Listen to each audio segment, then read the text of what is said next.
So wait, like this? Yeah, just. Oh, there it went. I got it. I was like, holy shit, man. This entire place is built by people that just give a fuck. We go out there for the human experience. Yeah. We go out there to meet new people and share and like just make art and do just amazing things. We all have so much to give, and we can all become such amazing friends. Yeah. I don't ever want to give it up. Yeah. I don't ever want to give it up.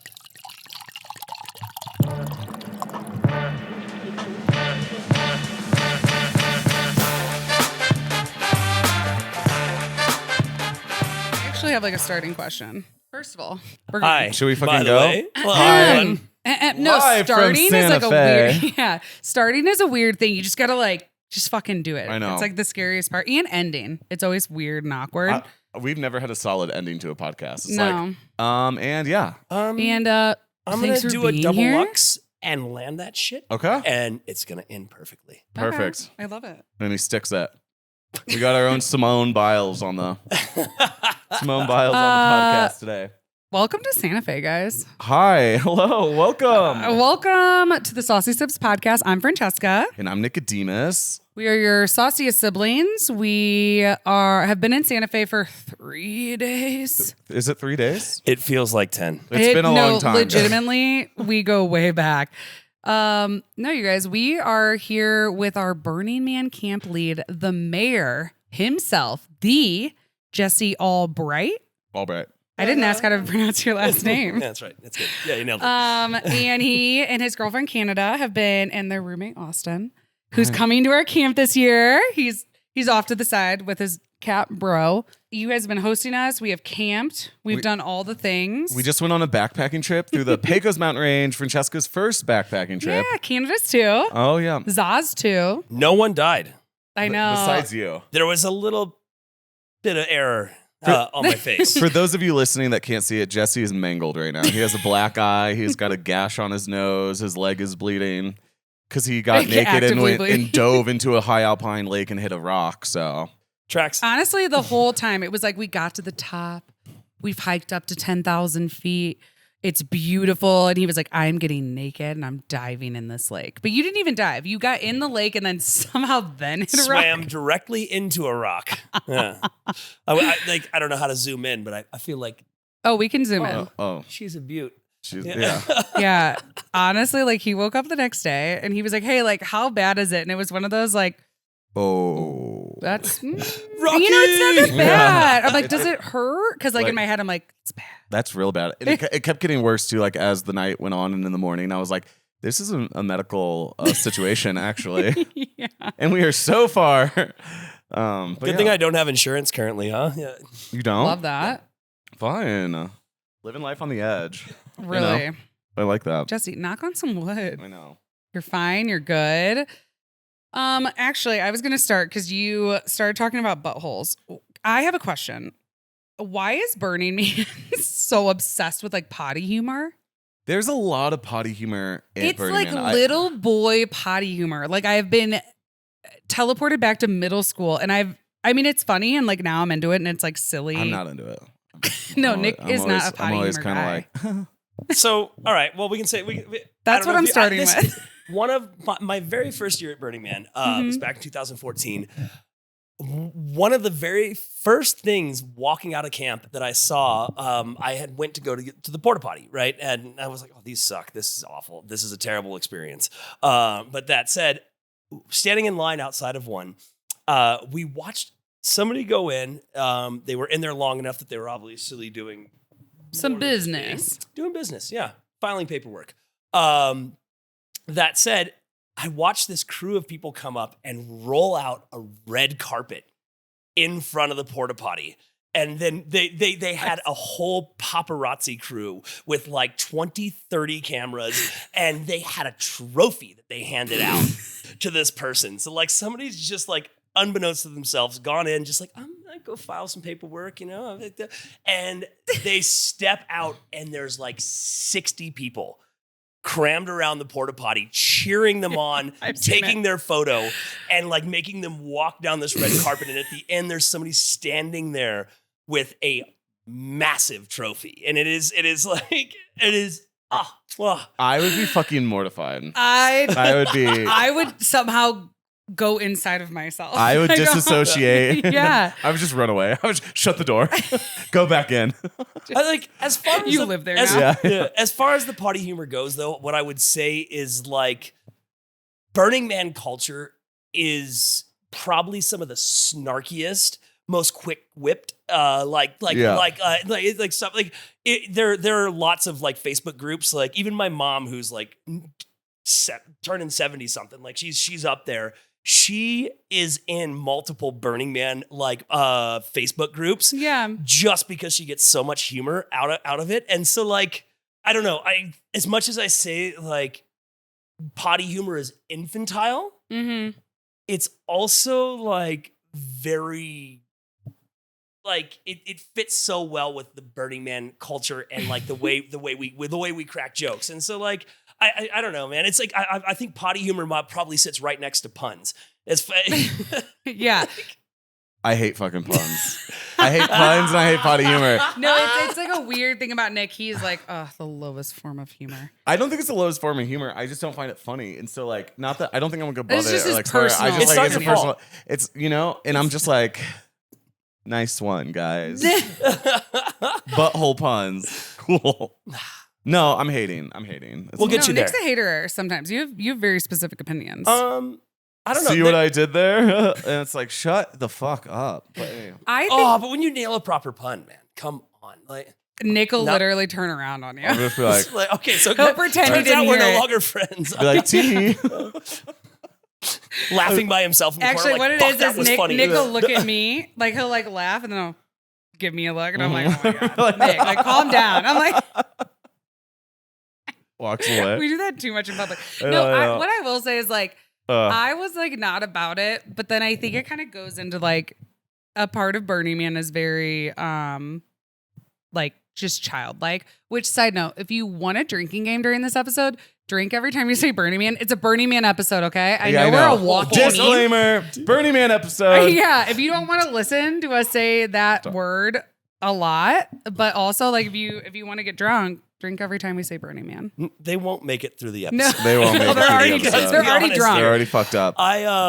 You know what? Like, Burning Man humor it's different. I don't know. Like, what I can say is there's a whole culture built around it, right? Yeah. I go up to Shambhala. We just came back from Texas Eclipse. Like, they're just events that people go to. Yeah. There's been a whole culture built around this thing. And then there's all of these like subsects that are based on like, Burning Man has their 10 principles, but like we all crack jokes around them all the time, there's a lot to it that is, yes, it has formulated a culture. It has. Yeah. And it's, and like, I've deep dived into it. I mean, again, like even my mom is like following 10 principle stuff just because she's like, she's never going to go to the burn, I would kill to have her there. Same. But like at the end of the day, no, it's a dusty shithole that's 110 degrees. Yeah. And like, I guess if I can look directly to camera, I can say, don't go to Burning Man.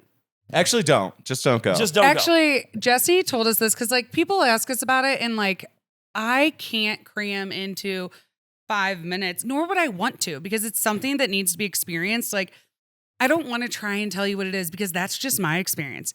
Totally. Everybody has such a different experience and a different vibe and a different everything. So it's like, who cares if I tell you about it? That wouldn't be what your thing is. So Jesse told us the other day, he goes, no, when people ask me about it, even though he's like one of the deepest people probably in the world into Burning Man, he just tells people, they're like, oh, like, tell me about it. And he's like, just don't go. Just don't do that. I know. And I was like, I need to adopt that. I'm in my first year, right? And so I've only been once, and I'm already tired of explaining it. It's like I just can't. Unless you like really ask and like really want to know, I'm like, okay, then I'll explain it. Then I'm like, you've opened the floodgates. I know. Make So sure I'm like, all right, let's go to a dive bar and get a table and let's talk for 2 hours. But like, yeah. So my first year of going to Burning Man was 2014. Mhm. I'd met some friends overseas.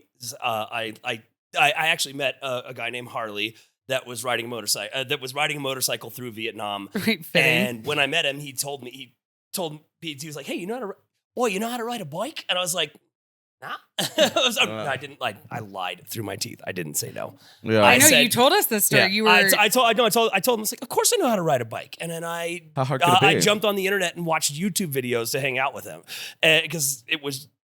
But that said, he went to Burning Man in 2013 and then came out to New Mexico and visited me. And when he did, it kind of like they were like this crazy thing, this crazy. And I was like, dude, that sounds like a shitty hippie festival in the dust that I want nothing to do with. Right. But then I dug in online and I was like, oh, this actually, look at these pictures. Look at all this. And there was a lot to it. And I was like, fuck, I'll try it. I was a metalhead. Right. I was like a brutal death hard metal for me to head, imagine. like playing guitar on stage in front of people, yelling at shit and just looking like a big guy, tough guy. Right. And I never liked electronic music. In fact, like techno didn't I just couldn't even be around it. Right. And it wasn't in 2014, I went out there and we went to Camp ? And my favorite camp, Yeah. by the way. Yeah. They are absolute It's just a legends. base camp. And everyone knows this about me. The more it sounds like a garbage disposal, the happier I am. I've never experienced something like ? Before because there's no treble. It's just like subwoofers doing things. Yeah, speaking of, we camped next to ? Last year, Mhm. and because subwoofers don't face directionally, they fill out sound all around them. I was camped about 300 feet behind their subwoofers, and every nut and bolt in my camper was shaking. So that's the thing. Camp ? Goes from what, midnight to 10 a.m.? Or 7? No, I would say they go till about 7. Okay. They stop when the sunrise comes up. But yeah, it's And it's not like you can use earplugs to sleep through it. It's like every fiber of your being is going. How close you guys were was just shaking. it's visceral, I think is the proper term for it. It just like turns your body into an Etch-a-Sketch. Yeah. So we had a lot of campers last year that were like, we hate this. It's not for us. And I was like, yeah, but the bass music kind of lulls me to sleep. That's how I feel. I don't mind it going to sleep. I can handle it, But we were also on the other side. I of wasn't camp. as close as you. I mean, so I say that, but Yeah. I don't know. Canada and I are probably diagnosable psychopaths because both of us were like, oh, this is just oh yeah, just blowing us up. And I was like, oh. I love that. it's like a gentle rock. Yeah. Yeah. What's funny? Like a gentle rock in a very distorted ocean. No, you know? see, I like that. I can sleep in it. But I interrupted you. You were in the middle. that's You what just mentioned ? And I had to say something. Yeah, no, you did pull me apart. Motorcycle, New Mexico. Harley. Yeah. So my first burn, I went to Camp ? And again, not someone who liked electronic music. And Grizz played. And it absolutely did my head in because I was like, holy shit, electronic music can be so much more dynamic than the techno and the raves that I went to as a teenager, you know, and so I was like, wait, there's funk elements. It's broken beat. There's so much to this. This is I was like, this. Yeah, he plays the saxophone. We're going to shout out Grizz because he's local Denver. We've met him a couple times. He is a absolutely lovely human. Yeah. Most as far as someone as famous as him, so lovely, so personable, so nice. In his craft, what he's done for the EDM music scene. Yeah. And he plays the saxophone. It's funky. I He's love he's that that's legendary. what got you into it. Mhm. That transitioned me into a whole new genre of music. And to be honest, Nice, that's so good. I still listen to my heavy metal from time to time. And my music catalog is broad reaching, but it changed my whole opinion on the music world. No way. Yeah, and Wow. it's becoming great. I mean, if you look at if you look at my Spotify and you run through my playlist, 90% of them are electronic music now. Yeah. Love And you told Jesse fucking 10 years ago that he was gonna like electronic music. I'd Yeah. call you a liar. Right. Yeah. You know, and same thing with Burning Man. You could have told me, drink. No, Drink. no. Yeah. If you would have told me that I was going to the dusty hippie festival in the desert, every single year. And not only going, but like transitioning through, I'll touch a little more on it, but like transitioning through to where I'm now all of a sudden running one of the largest camps that are out there. Mm-hmm.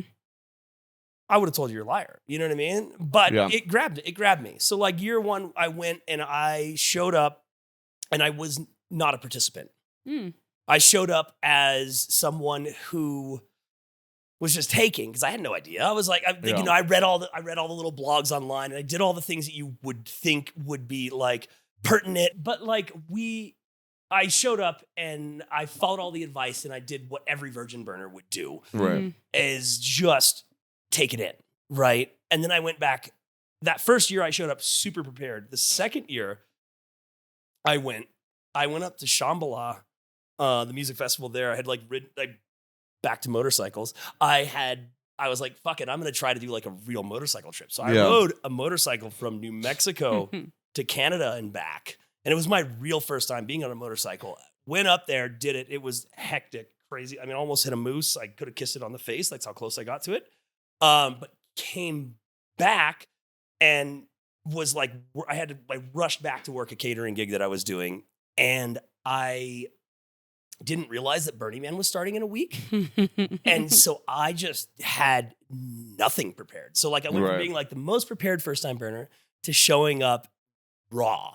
Mm-hmm. And like just threw everything I could into a car and drove 22 hours to Reno, met my friends, got in their car, and like was drinking. Like my friend had bought this 1980s RV, and I was just drinking champagne and cooking bacon while we're driving down the side of the highway. Hell yeah. It was like, such a vibe. absolutely schizophrenic. Yeah.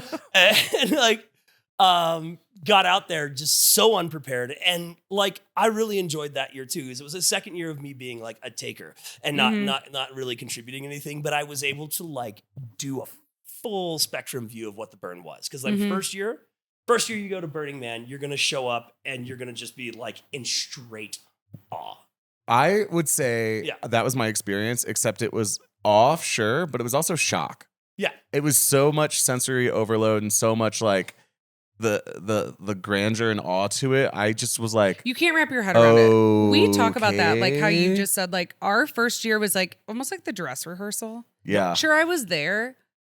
I just was like taking it in. How do I want to do this next year? Like what's going on? It was, it's just mind blowing. Mind blowing and And just so straight shock. Like, I don't know. Like, it's so cool. I want to enjoy myself, but I'm also just like, digesting How do I do all these things? To be honest, I had to just How sit do I- down and smoke cigarettes. I smoked a lot of Because cigarettes. I was sober at the time and like, I didn't like know what to do with myself. So I was like, I'm just gonna like, cause you are so in the present there. And that's my favorite thing about it. Like you don't have your phone. Like, cause I think nowadays when we're overwhelmed or something's going on, we just stare at our phone. But I'm like, don't have a phone, don't have service. Right. What am I gonna do? I'm like, well, I'm just gonna sit down and smoke a cigarette. So on that, what I can say on that is like running a major camp. It's not a sound camp. Well, sound camp-ish. Running a major Burning Man camp. At this point, it's 60 hours a week. Mm-hmm. Which is crazy. Like, we actually last night, he was on the phone for like 4 hours. Mm-hmm. And we were just like, Jesse, get the fuck off the phone. Yeah, and he's like, "Do you want your camp to happen?" You're like, "You did get me in the woods for a whole 24 hours." Yeah. But that really contributed to the awe, because when you get there, you start to realize like the infrastructure and what's happening and everything brought there just for you, purely for you to enjoy. They're not advertising. They're not gaining anything from it besides like, of course, like there is no like selfless good deed, but everyone brings everything there for you to enjoy. So you get there and you're like, wait. There are thousands of people who work 60 hours a week, the 360 or like 52 weeks a year, just so that like I can have a good time. Mm-hmm. And it's almost like too much to like handle. Yeah, I would agree. And you're with one that. of those people, which is, it's so crazy. Actually, sorry, I don't want to take over, but this was a big thing I wanted to bring up when you were saying, you know, when we first were going to meet Jesse, you expected like a Burning Man camp lead to be like wearing malas. Well, I just didn't know like, who is the guy behind the camp, and so then I asked like my camp lead, and he was like, "Oh, his name's Jesse. He lives in Santa Fe." And I'm like, okay, he lives in fucking Santa Fe. Everyone's weird in New Mexico in a cool way, but like peculiar and a bit like offbeat. And so it was like, okay, he runs a giant Burning Man camp. He lives in Santa Fe. Like, what does this man seem like, you know? And you're not at all what I thought. I was going to expect a little bit more pretentious and like dressed like a Jedi or something like that. And like just kind of like, you know, a little, yeah. It's a touch unsuspecting, I guess. Yeah. Listen, I've met some other camp leads that are probably what you were thinking they should be. I met a lot of Jedis at Burning Man, actually. I would say it has become a bit of a lifestyle, though it wasn't intentional. I love it for the fact that like it is a place where like even though my how do I explain this? I don't consider myself a creative person.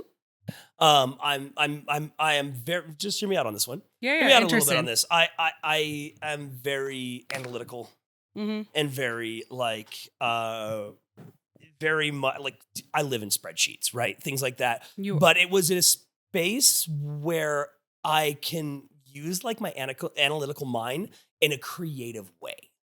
If that makes any kind of sense, right? That's and the most so, like, Virgo shit I've ever heard. Like civic planning, like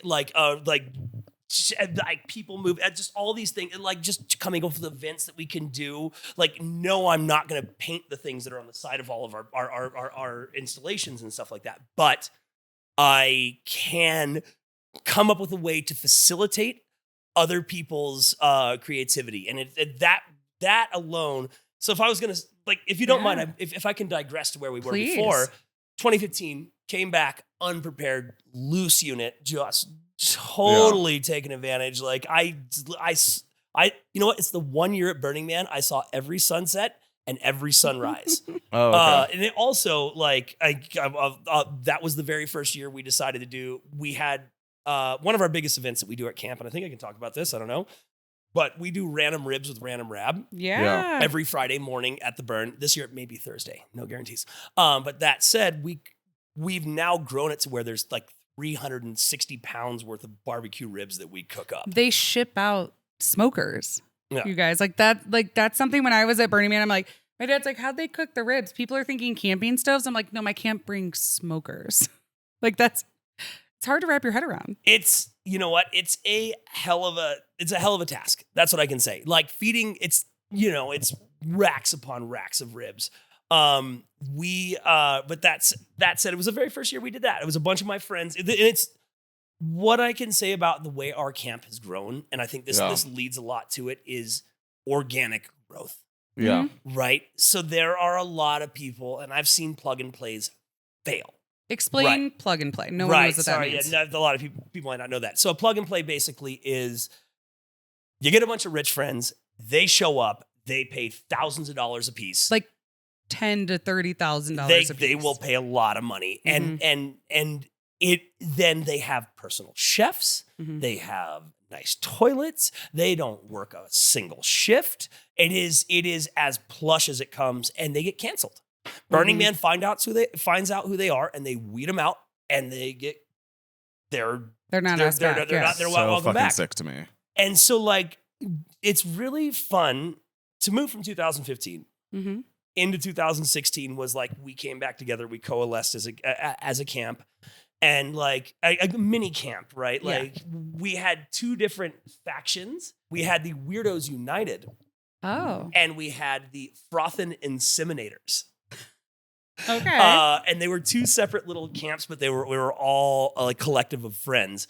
And we pulled them together in 2016. And it was like, I don't know if I want to be running around the Playa telling people I'm an inseminator. Right. And so like, we kind of coalesced, and we were like, well, we'll be the Frothing Weirdos. Wait, right? I love this for all of our camp who's going to see this. Episode. You're getting the lore of Frothville. Yeah. And so like it was 2016 that we came together. We did not officially register as a camp.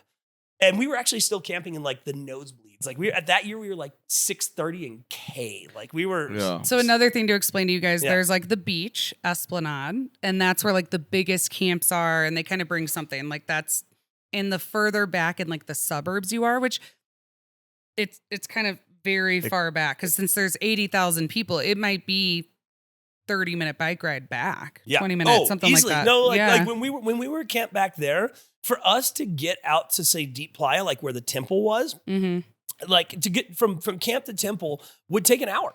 Yeah. And because like when you're further out there, like the back streets are wrecked, you know? Yeah. And so like we made kind of this thing where like, let's start a camp. First of all, there was 2 reasons. One, in 2016, like I went and we kind of like, we started like having some little offerings, very minimal, right? But like, we were like, oh, we can actually do more. And then like our friend Jan from Israel, I was actually doing a trip where I'd flown, we did like Israel and Egypt and Jordan. It was really absolutely rad time. We went to Petra. But while I was there, we sat down and we're like, dude, let's start a Burning Man camp. Like we can offer stuff to people. So offerings are, things that you give to the playa, to the people with asking nothing in return. Yeah. And sorry. No. Okay. Yeah. No. Like, well, that was it. It was like, man, I've now done this for 3 years. Like, and in these 3 years that I've done this, like I've just taken and taken and taken. And you hit a certain point, at least I did personally. Maybe some people don't, but of like, there's so many people trying so hard and doing so much to make this place amazing. Like, I don't want to just keep taking from them. Right. Yeah. I want to be the person that's producing something fun for people to enjoy. And we've done silly shit. Like we had a hobby horse race course.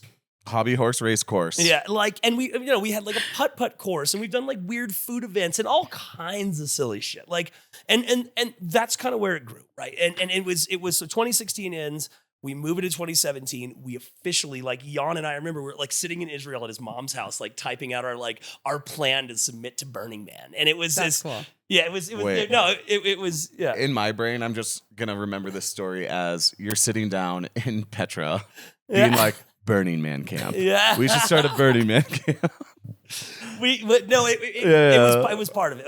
Like that's a way longer story. We're not devolving like into those stories. But no, it was this really, I don't know. Again, like to go back to it, like it was this really organic growth, right? Like all of us had been to Burning Man for several years, and we had spent our time taking, and we're like, dude, what can we give back? Yeah, and I really really appreciate Burning Man for that, because it's also changed how I view my personal life. You know, and like when I walk around, I'm like, dude, I don't just want to take from people. I want to be a part of like the greater good of everything that's occurring, you know? And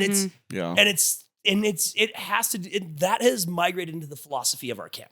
Yeah. And that has now migrated into like where we want to move in the future from here.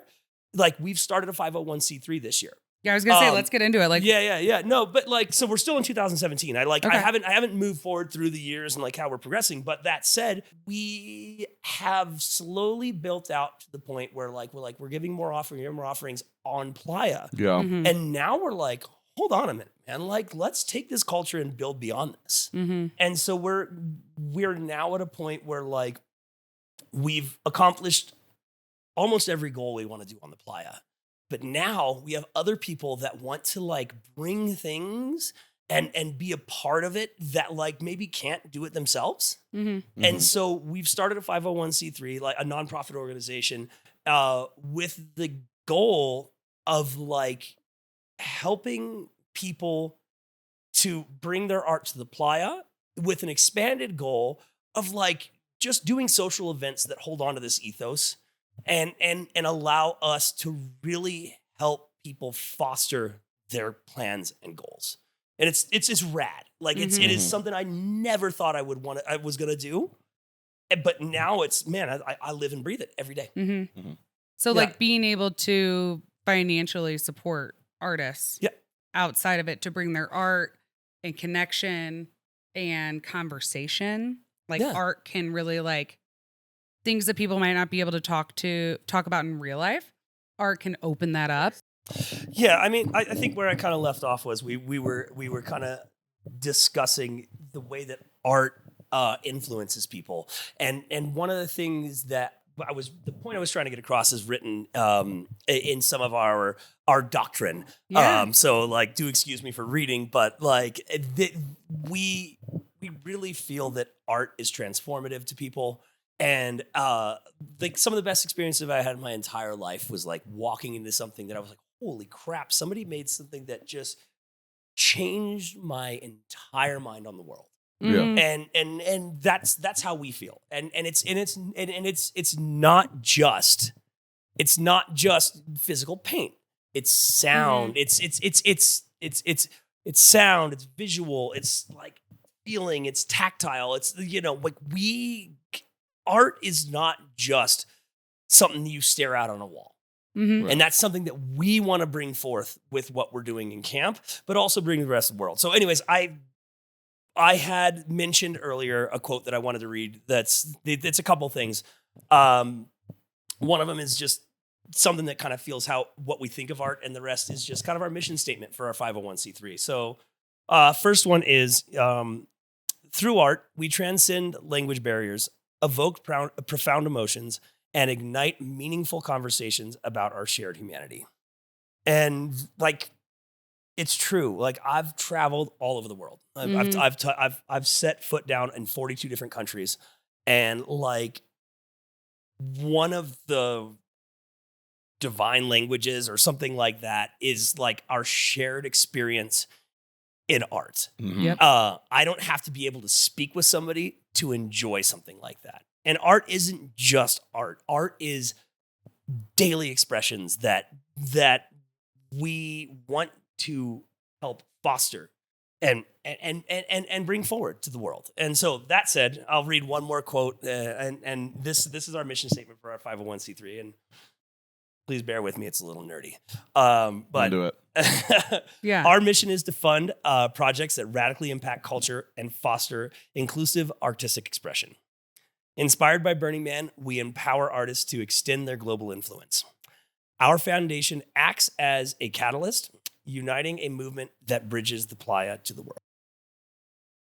Yes. And I really love that because I think that like when I went to Burning Man, there were so many things that I felt like I could take from the Playa to my real life that it was very easy and natural for me to do. Right. And a lot of my favorite things I've ever done in my life, like I was really involved with the summer camp that was like so into kind of the mission statement of what we did. And I was able to bring like almost camp into every single day of my life. And it's just so awesome for me to find something that is similar to that. And I think Burning Man, just like, I've never seen anything like it as far as that mission statement. So What I can say is I grew up, I was lucky enough that my parents sent me to summer camp every year. I think it wasn't for me. It was so that they didn't have to fucking deal with me. Right. Same. They were like, oh, thank people. God Yeah. summer's here. We're sending this little shit off for a camping camp for several weeks. But that said, Burning Man is very much adult summer camp. Yeah. And in many respects, Yeah. because one, it is a place where we all go have a bunch of fun. Yep. But like some of my best life lessons I got were from being in summer camp. Mhm. Totally. Addressing like social issues, like stuff I'd never had to deal with. I slept every night at my parents' house when I was a kid, right? Yeah. Now all of a sudden I'm in summer camp and I'm staying in a bunk bed house with a bunch of people and I'm having to deal with other people's space. And I'm having, go. Yeah, no, sorry. I was going to say, so we always do podcast notes, and he looked at his questions and we wrote down, we are the they. And he was like, what does that mean? And I was like, oh, it's so funny. Jesse was on Burning Man camp calls last night for 4 hours. So we just got to hang out with Canada and Austin.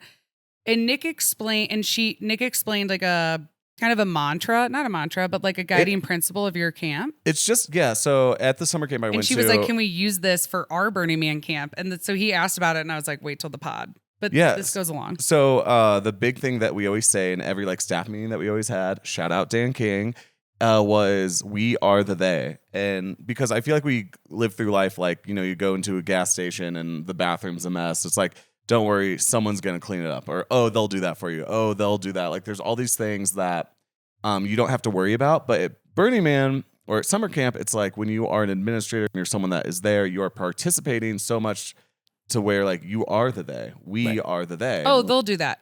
That's us. That's us. And every single thing, like, oh, do you want to have like one of the coolest sound systems and art projects at Burning Man? Like that's someone's got to do that. There is the they. And I think a big thing of Burning Man is like participation. Yes. And like that's why we are the they in every single respect of the camp.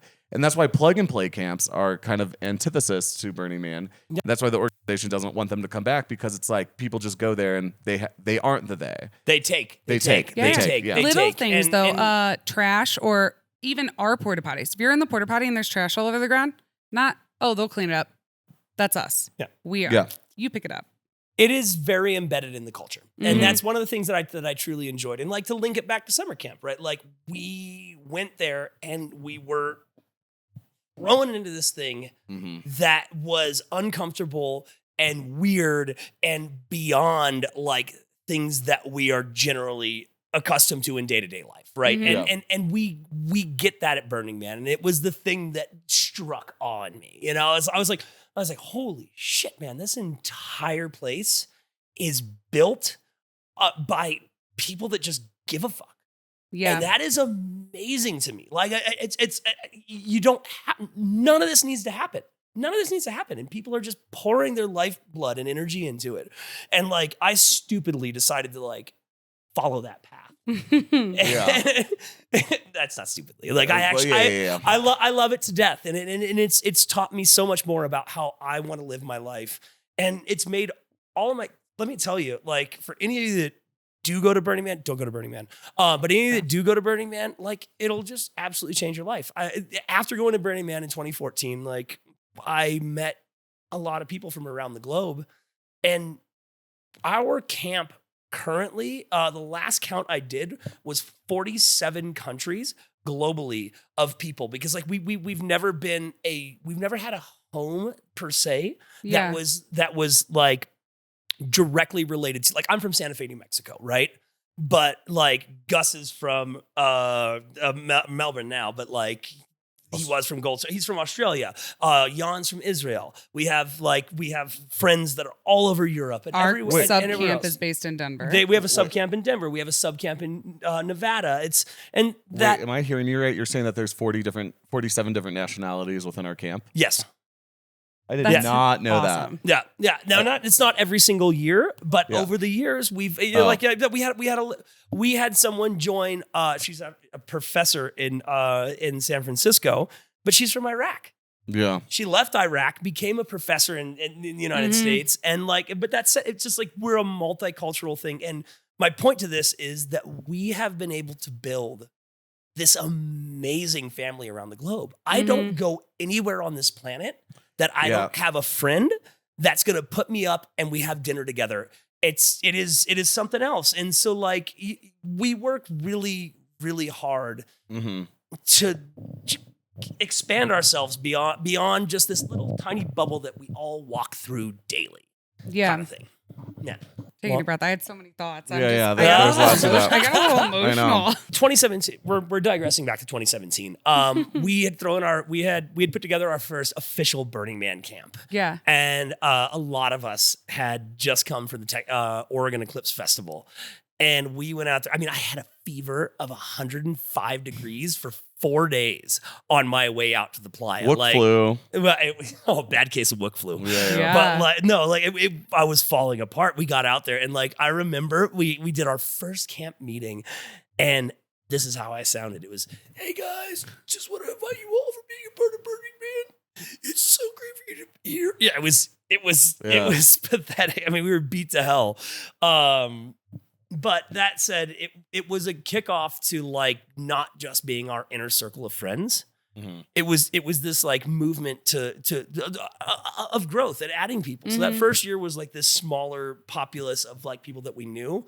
The next year, we just started reaching out into like different cultures and different people and just like we started jumping into Facebook groups and finding people that were like, "I want to do something really cool at Burning Man." And we're like, "Sick. Yeah. Who are you? What do you want to do?" And like, I didn't know that. I love that organic growth, like Facebook groups. That's like, that's literally. awesome. I mean, there's several people that'll be joining our camp this year that I met on a Facebook. Yeah. And so like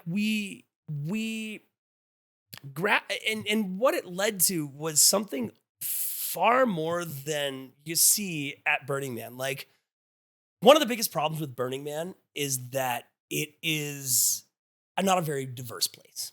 Yeah. Right. Like Tons of white people. I'm going to be dead honest. Like affluent white people are one of the number one represented groups. In fact, in 2018, I did the census at Burning Man. Because every year they do a census. They have everybody go and fill something out. If you'll do it, it's grad. Do the census if you do go.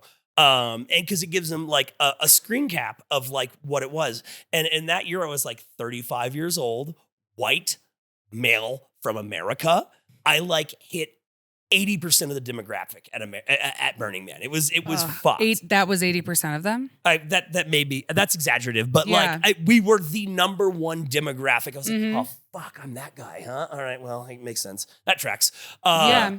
But that said, like we really like to focus on the idea of diversity amongst our camp. Like it's something that I really feel lacks there because there's so much culture and amazing shit that is just being pushed aside out there. And so we it's something we focused on. And again, like I was saying, we represent 40 some nationalities. really over Well, our and people years. have given you shit. You're like, oh, just rich white people like go to Burning Man. And you're like, our camp leads. Well, our camp leads are one guy, he's black, and the other one, he's like half Navajo. I mean, he speaks Navajo, but like that's really interesting about like leaning into the different cultures that are there because I think that's super important. And like honestly, like I'm a big travel nerd. I'm a big person that like I'm like, oh, you're from Latvia? Like, what's that accent like? Like, okay, where are you from? Like, Yelena is from Yelena. Latvia. Yeah. And I'm just like, I want to hear more about that and like, you know, but I feel like our camp was I didn't know it was 47 different nations, but I felt like it was very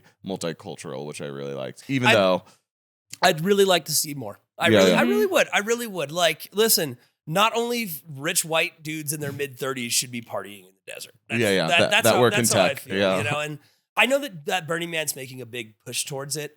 They do discounted tickets. They do scholarships. Yeah. And part of it, like, I'm okay. So I'm going to come with a mixed bag feeling on this. Like, part of it feels forced, and that's never good. which Forced diversity is so weird. It is very weird, and I've had that feeling, but it's hard. It's hard, right? It's hard, right? Yeah. Because it's how do you come to this point where like there's so much sick shit on this planet, and so many people have so much to bring to the table.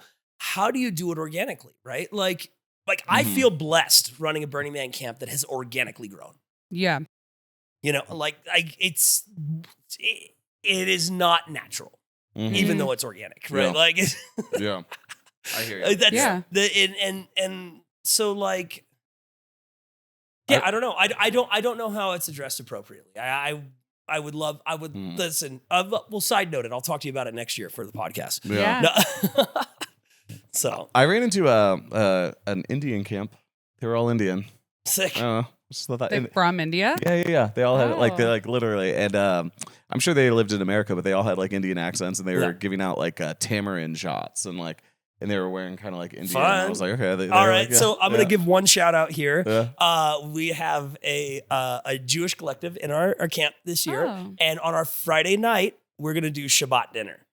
In Sick. camp. I'll be there. Like- Our camp's very Jewish. I noticed that. Is Boaz coming Yeah. back? I was He's just like so in our the army. friend Isaac. He's absolutely rad. I was just chatting with him yesterday. We were trying to come up with a budget for food because obviously kosher food is not cheap. Mhm. And you know we try to feed our campers. You know, like but not every day, but like one of the things that is part of community. It for us is community meals. And last year when the rain fell, for those of you that didn't go to Burning Man, last year was out of control hectic. It dumped rain for nearly 2 days straight. Which doesn't happen. It is a dust bowl 99.99% of the time.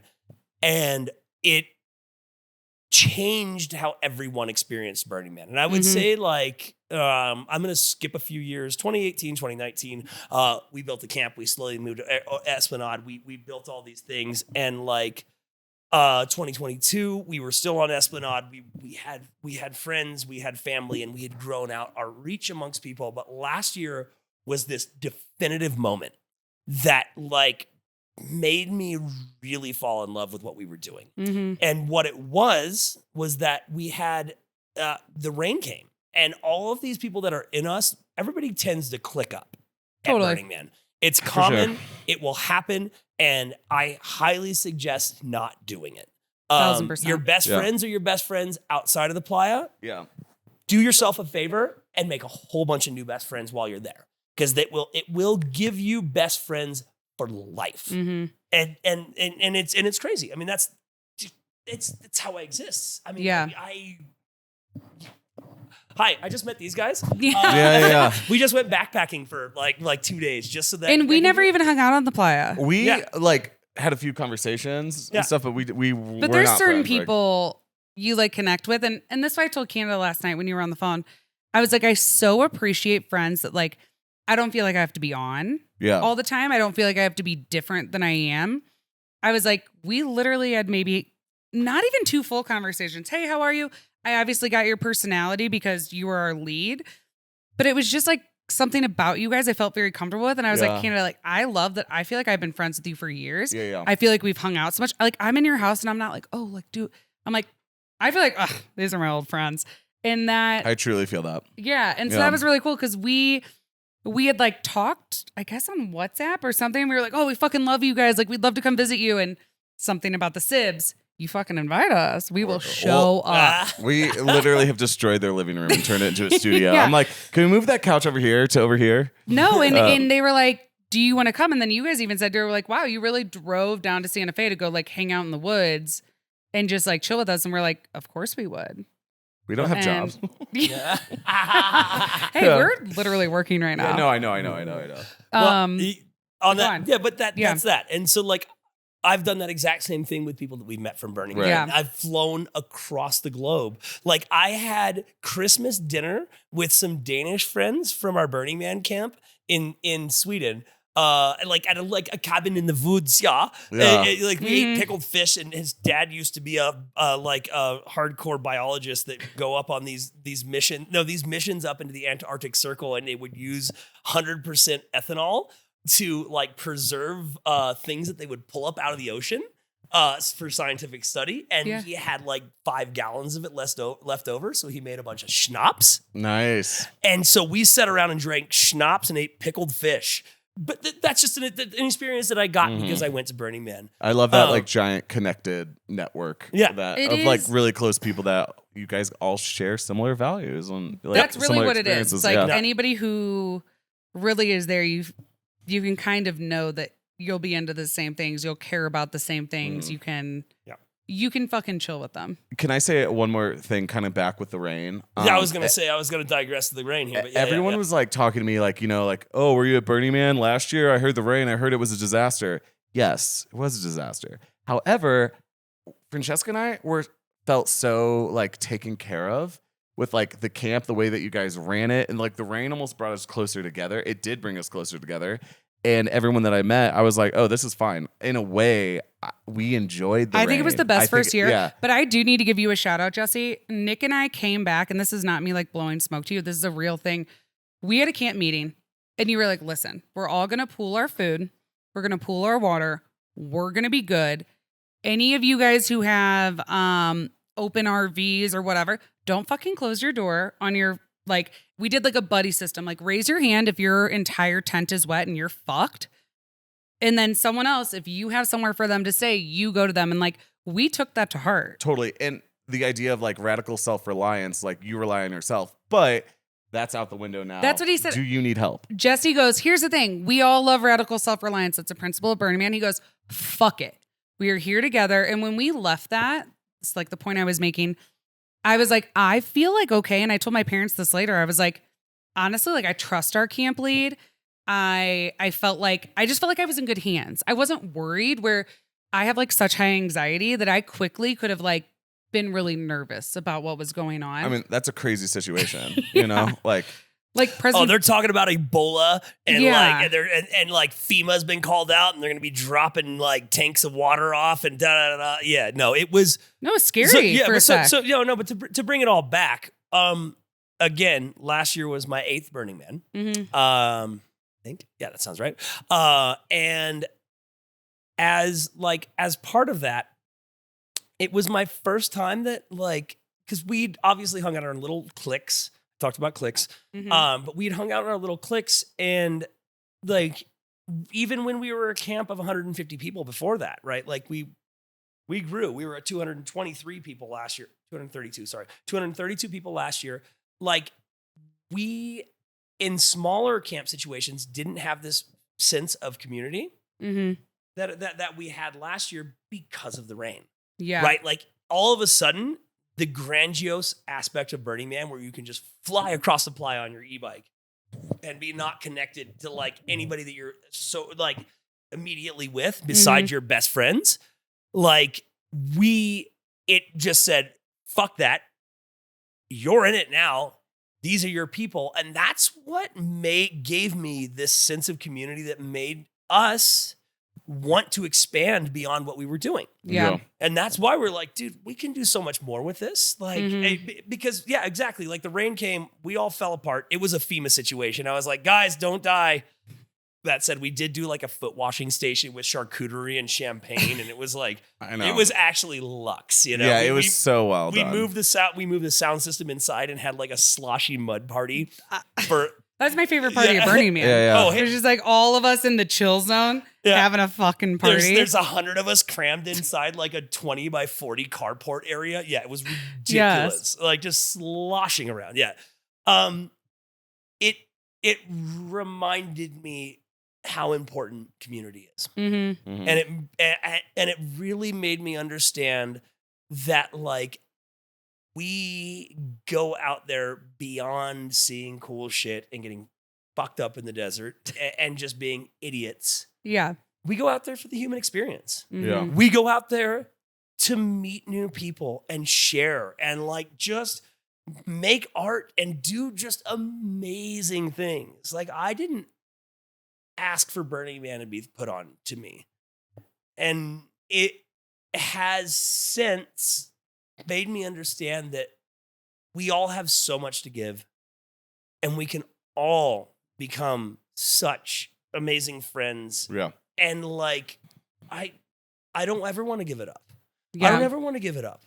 I want to keep going, and I want to keep giving this experience to other people and telling them, like, I not even telling them, but just sharing this experience. And that's why we're building huge things. We're building a 50-foot tall tower. We've got a wedding venue. We've got this, that. Like, I can't even go on as to how much stuff is going on. And we're just a fraction, a tiny little seed in this huge, like, area that is being shared. And I don't know. I love it.